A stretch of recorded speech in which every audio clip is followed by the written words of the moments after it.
ప్రభునందు ప్రియులైన మీకందరికీ యేసుక్రీస్తు ప్రభువారి నామములో శుభవందనాలు తెలియజేస్తూ ఉన్నాం.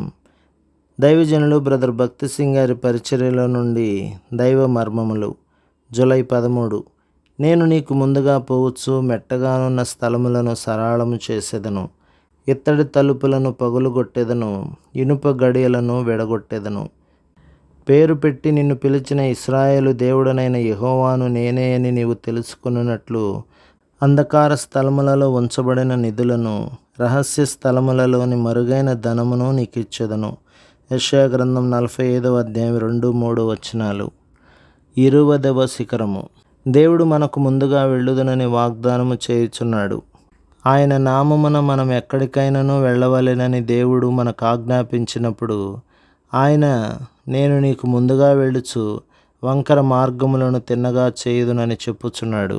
అనేక మార్లు మన బలమైన దేవుడు తన సేవకుల ఎదుట అనేక అడ్డుగోడలను పగులగొట్టెను. ఈ దినమున 1055 కంటే ఎక్కువ రకముల భాషలు మాట్లాడు ప్రజలకు సువార్త ప్రకటించబడుచున్నది. దేవుని ప్రజలు ఆయనకు విధేయులైన కొలది పర్వతములు వారి ఎదుట నుండి దొర్లిపోవును. వారు విధేయులైనప్పుడు పర్వతములు కరిగిపోవును, ఇత్తడి తలుపులు పగులగొట్టబడును, ఇనుప గడియలు విరుగగొట్టబడును. పేతురు విషయములో అదే జరిగెను. అపోస్తల కార్యములు 12వ అధ్యాయం 8-10 వచనములు. లోకము యొక్క పలు భాగములలో తన సేవకుల ఎదుట దేవుడు అనేక బలమైన ద్వారములను తెరిచెను. విశ్వాసము ద్వారా మాత్రమే మన ఎదుట పర్వతములు కరిగిపోవుట చూడగలము. ఉదాహరణకు ఆదికాండము 22వ అధ్యాయం 17 నందు అబ్రహామునకు దేవుని యందున్న విశ్వాసము పరీక్షింపబడెను. అబ్రహాము దేవునికి విధేయుడై తనకు ఒక్కడైయున్న తన కుమారుని మోరియా పర్వతముపై బలి అర్పించుటకు సిద్ధపడి తన కుమారుని చంపబోచుండగా దేవుడు ఆయనతో మాట్లాడెను. 12వ వచనం.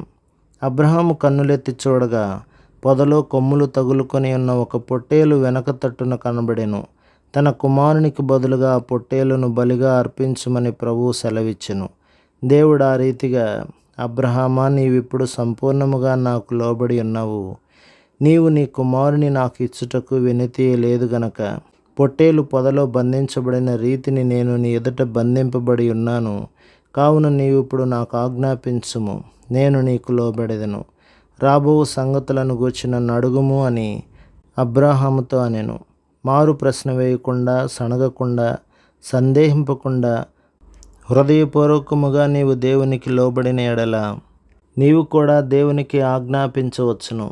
అప్పుడు నీ ప్రార్థనలకు జవాబును సంపూర్ణముగా పొందెదవు. యోహాను సువార్త 14వ అధ్యాయం 13-14లలో యేసు, మీరు నా నామమున ఏమి అడిగినను దానిని చేతును అనెను. దేని కొరకైనను మనం ఆయనకు ఆజ్ఞాపించవచ్చును. ఇది ఒక గొప్ప మర్మమై ఉన్నది. దేవునికి ఆజ్ఞాపించు హక్కు మనకున్నది. అయితే మొదట ఆయన కోరిన దానిని ఆయనకు అర్పించుటకు నేర్చుకొనవలెను. ప్రభు మిమ్మును, మీ కుటుంబమును, మీ సంఘమును దీవించి ఆశీర్వదించునుగాక. ఆమెన్.